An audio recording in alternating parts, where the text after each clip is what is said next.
జిల్లా పోలీస్ కమిషనర్గా బాధ్యత తీసుకున్న తర్వాత ఒక ప్రెస్ మీట్ పెట్టి కొన్ని జనరల్ పబ్లిక్ సేఫ్టీ విషయాల గురించి, తర్వాత రాబోయే రూరల్ లోకల్ బాడీ ఎలక్షన్స్ గురించి కొన్ని విషయాలను ప్రజలకు తెలియజేయాలి అనే అంశం ఉండేది. దానికోసం ప్రస్తుత ఈ మీడియా సమావేశాన్ని నిర్వహిస్తున్నాము.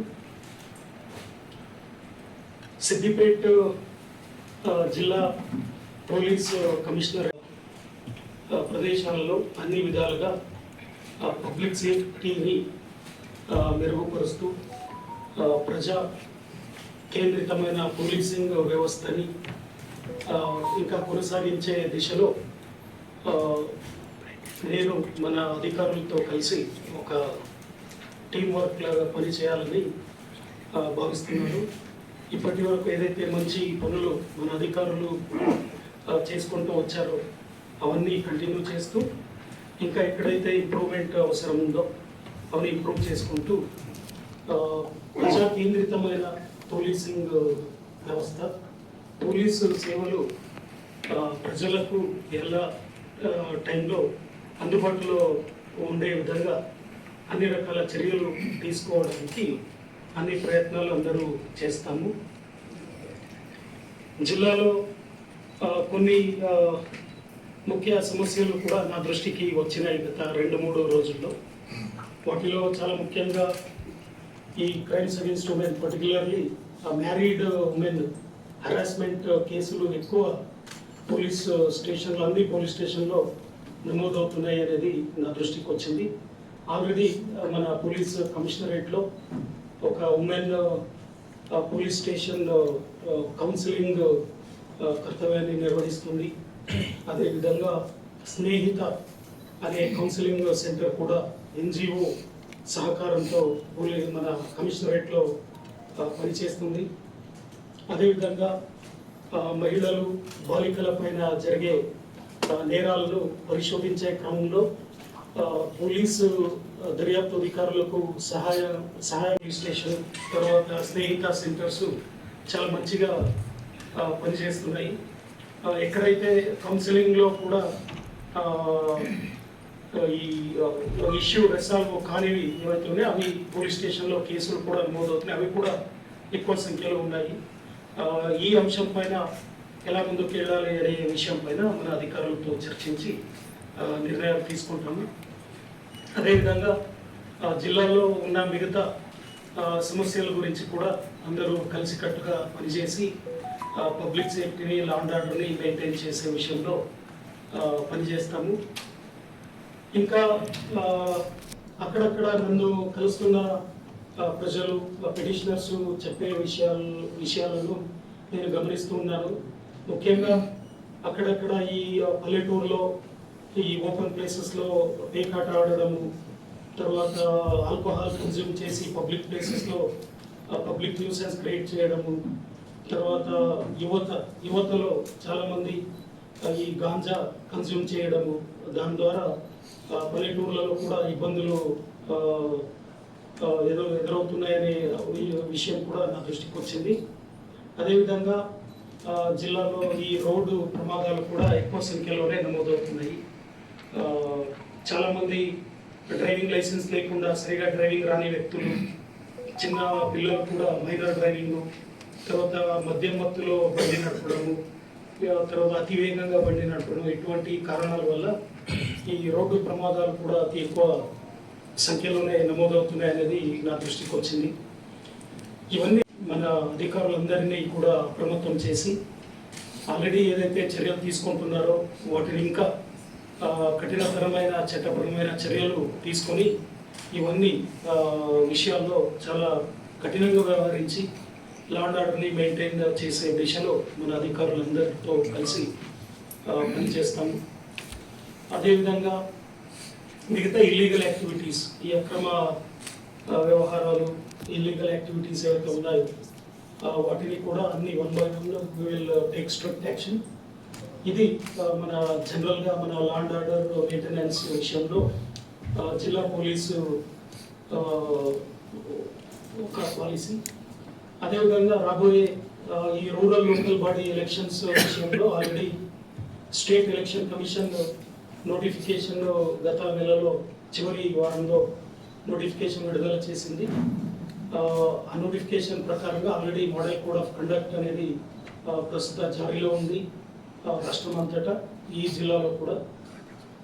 ఈ మోడల్ కోడ్ ఆఫ్ కండక్ట్ కింద పోలీస్ అధికారులే కాకుండా అన్ని డిపార్ట్మెంట్ అధికారులు, అదేవిధంగా రాజకీయ పార్టీ నేతలు, కార్యకర్తలు, ప్రజలు కూడా కొన్ని నియమాలను పాటించాల్సిన అవసరం ఉంటుంది. అన్ని నియమాలను అందరూ పాటించాలని నేను కోరుకుంటాను. ప్రజలను, రాజకీయ నేతలను, అదేవిధంగా అన్ని విభాగాల అధికారులందరినీ కూడా. ఎక్కడైతే model code of conduct violation జరుగుతుందో, మన దృష్టికి వస్తుందో, వాటిపైన చట్టపరంగా కఠినమైన చర్యలు తీసుకోవడం జరుగుతుంది. అదేవిధంగా ఈ రాబోయే ఈ రూరల్ లోకల్ బాడీ ఎలక్షన్స్లో ఎక్కడైతే ఈ సెన్సిటివ్ క్రిటికల్ ప్లేసెస్ ఉన్నాయో, విలేజెస్, గ్రామ పంచాయత్స్, మండల్స్, అక్కడ ఎవరైతే వ్యక్తులు చట్టాన్ని చేతికి తీసుకొని లా అండ్ ఆర్డర్ డిస్టర్బెన్స్ చేయడము, ఎలక్షన్ ప్రాసెస్ని అడ్డుకోవడము, ఎలక్షన్ ప్రాసెస్లో ఉన్న అధికారులను బెదిరించడము, ఇట్లాంటి కార్యక్రమాలకు పాల్గొనే అవకాశం ఉన్న వ్యక్తులను గుర్తించి వాళ్ళందరిపైన కూడా ఈ ప్రివెంటివ్ యాక్షన్ కూడా ఆల్రెడీ మన పోలీస్ అధికారులు నిన్నటి నుంచి షురూ చేశారు. సో నేను సిద్దిపేట జిల్లా పోలీసు తరఫున అందరికీ తెలియజేయడం ఒకటి, ఈ రాబోయే రూరల్ లోకల్ బాడీ ఎలక్షన్స్లో అందరూ కూడా, అన్ని పార్టీలు, అందరూ వ్యక్తులు వాళ్ళు ఫ్రీ అండ్ ఫెయిర్గా ఎలక్షన్ ప్రాసెస్లో పాల్గొనాలి. ఎవరు కూడా ఎలక్షన్ ప్రాసెస్ని తారుమారు చేయడము, లేకపోతే దాన్ని అడ్డుకోవడము, లేకపోతే దాన్ని డిస్టర్బ్ చేయడము, law and order issues create చేయడము చేస్తే వారిపైన ఎటువంటి కాంప్రమైజ్ లేకుండా, అది ఏ పార్టీ వారైనా కూడా చాలా స్ట్రింజెంట్ యాక్షన్ తీసుకోవడం జరుగుతుంది. కాబట్టి ఏ ఎలక్షన్ అయినా కూడా ఒక డెమోక్రాటిక్ సొసైటీలో ఫ్రీ అండ్ ఫెయిర్ మేనర్లో పీస్ఫుల్గా ప్రశాంతంగా జరగాలనేది ప్రజలందరి కోరిక. దాన్ని జిల్లా యంత్రాంగంతో పాటు సమన్వయం చేసి మన జిల్లా పోలీస్ కూడా చాలా ప్రశాంతంగా, శాంతియుతంగా జరిగే విధంగా అన్ని చర్యలు పోలీసు శాఖ తరఫున తీసుకుంటాం. Thank you. ఇది నా దృష్టికి కూడా వచ్చింది. కొన్ని విలేజెస్లో 10, 15, 20 ఇట్లా కూడా బెడ్ షాపులు ఉన్నాయనేది కూడా నా దృష్టికి వచ్చింది. ఇప్పుడు యాక్షన్ తీసుకోవడం షురూ చేస్తాం.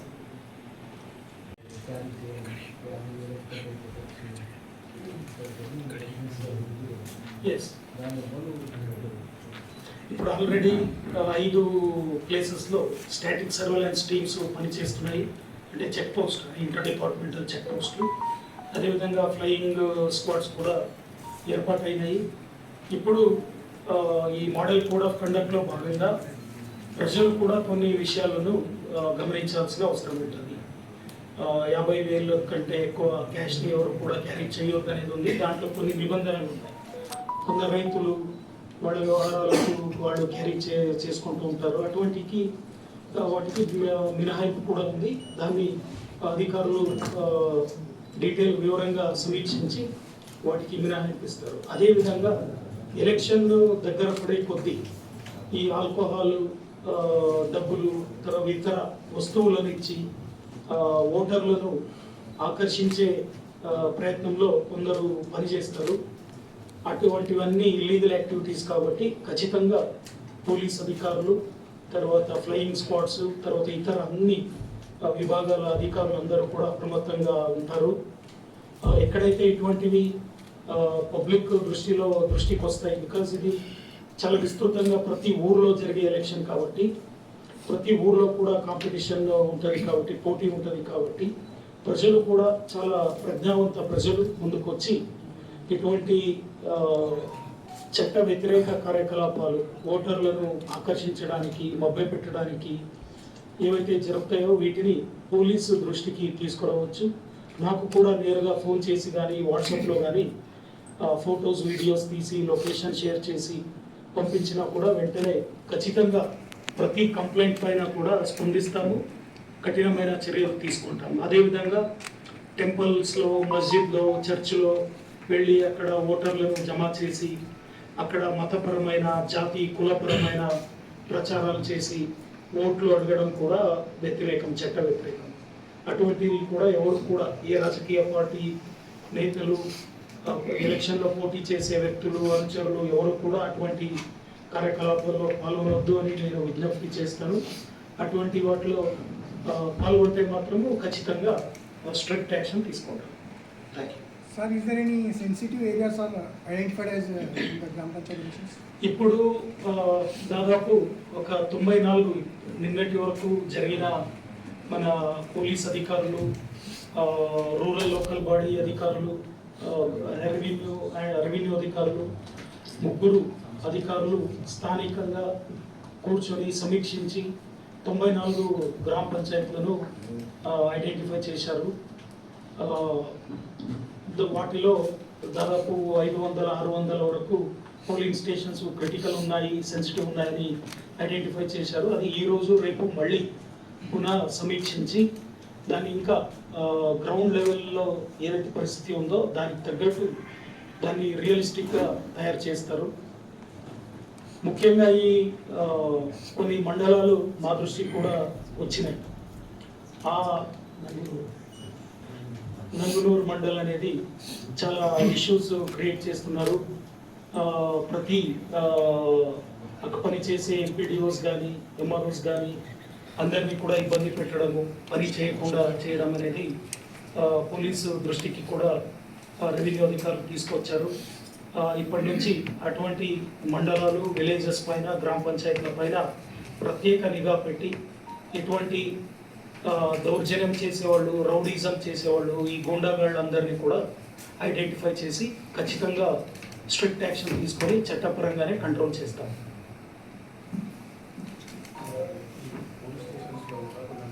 కేసులలో కావచ్చు, ఎవరైనా ఎటువంటి కార్యకలాపాల్లో పాల్గొంటే ఖచ్చితమైన సమాచారం సేకరించి యాక్షన్ తీసుకుంటాం. అదేవిధంగా మన పోలీస్ అధికారులకు కూడా నేను సూచించడం జరిగింది. ఏ విషయంలో కూడా ఈ సెటిల్మెంట్లకు ఎవరు దిగొద్దు, చట్టపరంగా ఇన్వెస్టిగేషన్ చేయాలి, సాక్ష్యాలను సేకరించాలి, కోర్టులో ఛార్జ్ షీట్ సమర్పించాలి. ఇంకా మిగతా వాళ్ళు కాంప్రమైజ్ అవ్వాలి, లేకపోతే సెటిల్మెంట్ అవ్వాలంటే అది కోర్టులో న్యాయ ప్రక్రియలో భాగంగా అవుతారు ప్రజలు. దాంట్లో పోలీసు ఇన్వాల్వ్ అవ్వడము అది కూడా చట్ట వ్యతిరేకము. అటువంటి కార్యకలాపాలు ఎవరు పాల్గొనొద్దు అని మన అధికారులందరికీ నేను సూచించాను.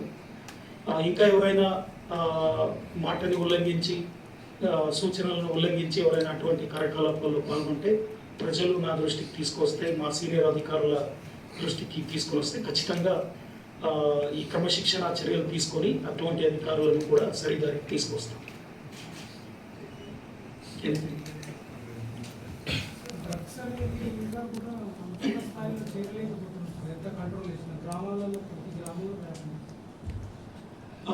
ఈ డ్రగ్ అంటే ముఖ్యంగా గ్రామీణ ప్రదేశంలో, నేను కూడా ఒక గ్రామీణ ప్రదేశం నుంచి వచ్చాను కాబట్టి మెల్లగా ఇది యువత సిటీలకు వెళ్ళి అక్కడ చిరు ఉద్యోగాలు చేసుకుని అక్కడ వేరే వేరే వ్యసనాలకు అలవాటు అయ్యి వేరే వేరే కారణాల వల్ల వాళ్ళు గ్రామాలకు వచ్చి మళ్ళా ఇక్కడ ఉన్న యువతకు మళ్ళీ ఇవన్నీ నేర్పించి ప్రతి గ్రామాల్లో కూడా ఇటువంటివి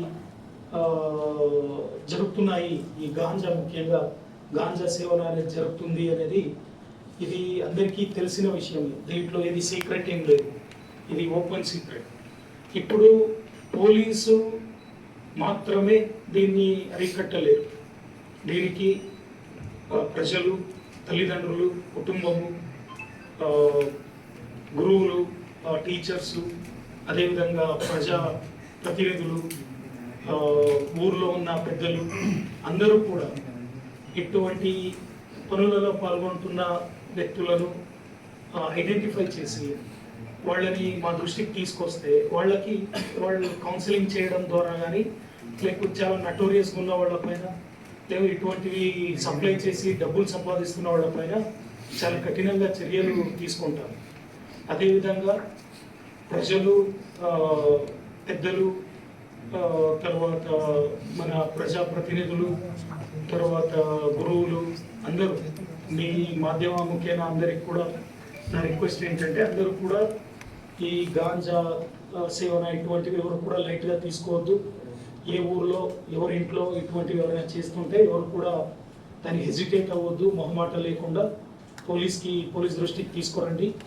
మేము వాళ్ళు ఓన్లీ అడిక్ట్ అయిపోయి ఉంటే వాళ్ళని డీ అడిక్షన్ కోసము ఏం ప్రయత్నాలు చేయాలో ప్రయత్నాలు చేసి వాళ్ళని సరిదారికి తీసుకురావడానికి ప్రయత్నం చేస్తాము. ఎవరైతే ఊర్లో మంచిగా ఉన్న పిల్లల్ని కూడా చెడగొట్టి ఇటువంటి వ్యసనాలకు అలవాటు చేసే కార్యక్రమంలో పాల్గొంటున్న ఈ ఇట్లాంటి బ్యాడ్ క్యారెక్టర్స్ ఉన్నారు, వాళ్ళ సమాచారం ఇస్తే వాళ్ళని చట్ట ప్రకారం చర్యలు తీసుకొని వాళ్ళ యాక్టివిటీస్ని కంట్రోల్ చేయడానికి ప్రయత్నం చేస్తాం. సో ఇది సమష్టిగా అందరూ కలిసికట్టుగా చేయాల్సిన పని. కేవలం కేసు బుక్ చేసి అరెస్ట్ చేయడం ద్వారా కంట్రోల్ అవుతుంది అనేది అది కుదరదు అనేది సర్వవిదితం. అది చాలా రీసెర్చెస్లో స్టడీస్ అధ్యయనాల్లో కూడా తెలిసింది. సో ఇంతకుముందు పల్లెటూరులో ఎవరైనా సిగరెట్ తాగాలంటే రోడ్డు మీద అరే వాళ్ళ తల్లిదండ్రులే కాదు ఊళ్ళో ఏ పెద్దలు ఎదురుగా వస్తున్నా కూడా భయపడి పక్కకి వెళ్ళిపోయేటోడు. ఇప్పుడు అటువంటి గౌరవము భక్తి అనేది పోయింది. ఇప్పుడు వాళ్ళ తల్లిదండ్రులకు కూడా భయపడే పరిస్థితి లేదు అనేది చాలామంది చెప్తుంటారు కలిసినప్పుడు. కాబట్టి పల్లెటూరులలో ఇంతకుముందు ఉన్న ఒక సమష్టి భావము, ఒక ఊర్లో ఎవరైనా ఒకరు చెడిపోతే అది ఊరికే నష్టము అనే ఒక భావంతో ఊరు ఉండేది. ఇప్పుడు అటువంటి వాల్యూ సిస్టమ్ పోతుంది. కాబట్టి ఇప్పుడు న్యూక్లియర్ ఫ్యామిలీస్, తర్వాత వాళ్ళు ఇండిపెండెంట్ లైఫ్, లిబరల్ లైఫ్ ఉంది. కాబట్టి అందరూ ఇటువంటి స్వేచ్ఛకు అలవాటు అవ్వడం సహజమే. కానీ కొంతవరకు ఈ ఒక భక్తి గౌరవంతో పాటు యువత వాళ్ళ అడోలసెంట్ పీరియడ్లో ఉంటేనే మంచిది. సో ప్రతి ఊర్లో కూడా ఇటువంటి కార్యక్రమాలు ఎక్కడ జరుపుకున్నా కూడా మా దృష్టికి తీసుకురండి అని మళ్ళీ నేను అందరినీ కోరుకుంటాను.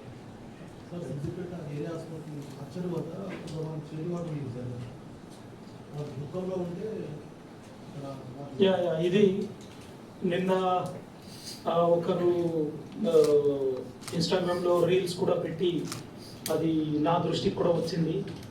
నేను మా డిపార్ట్మెంట్ లోపల ఎంక్వైరీ కూడా చేపించాను. ఇంతకుముందు ఇటువంటిది అక్కడక్కడ జరిగింది అనేది వాస్తవమే. దాంట్లో ఏది కప్పిపుచ్చుకోవడం ఏమీ లేదు. అది చాలా దారుణము.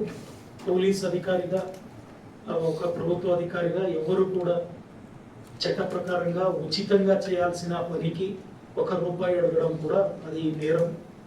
కాబట్టి అటువంటిది ప్రజల్లో నేను విజ్ఞప్తి చేస్తున్నాను.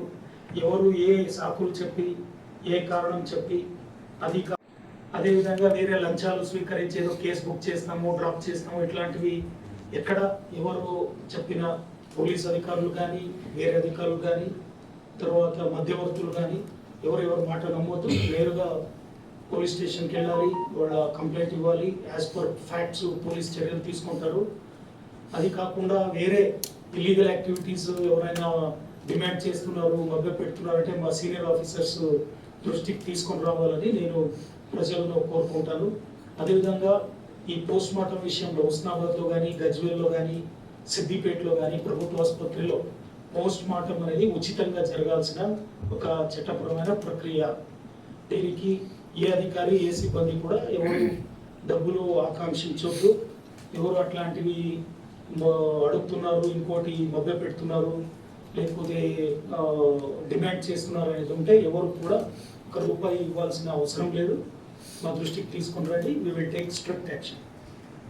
Thank you. సార్, ఈ ల్యాండ్ మాఫియాకి సంబంధించి ల్యాండ్ అక్రమ రవాణా జరుగుతుంది.